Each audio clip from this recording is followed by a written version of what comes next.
I converted to Islam, and he said earlier that in the Quran it says to obey your parents. Well, I'm disobeying my parents because I converted.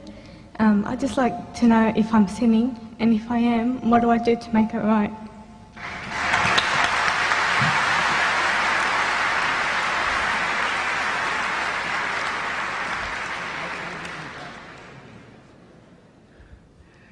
I take it you're concerned that you're disobeying your parents by converting, and what can you do to make it right? Is that your question?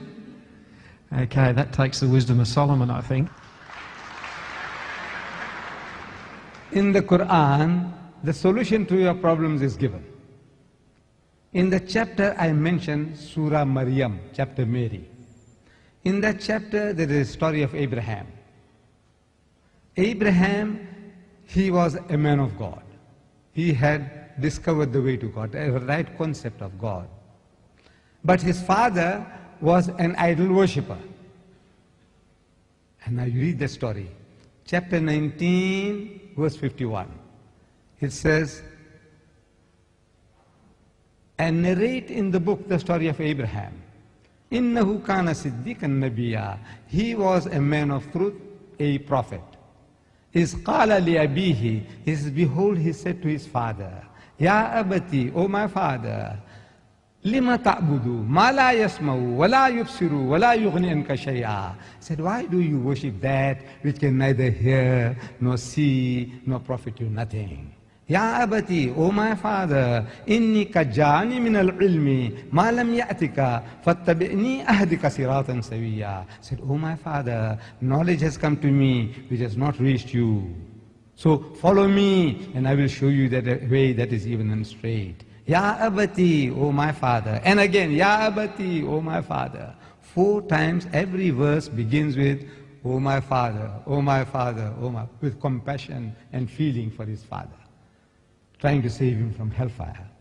The father, his pagan arrogance, he says, Qala araghibun antan alihati ya Ibrahim. He says, does thou hate my gods, O Abraham? He says, get out of my sight for a good long while, otherwise I'll stone you to death.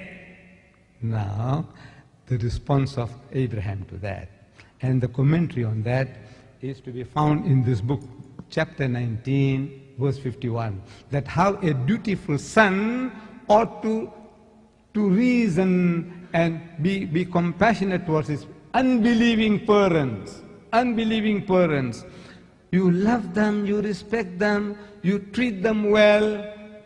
The only thing when it comes to matters between you and God, they have no control.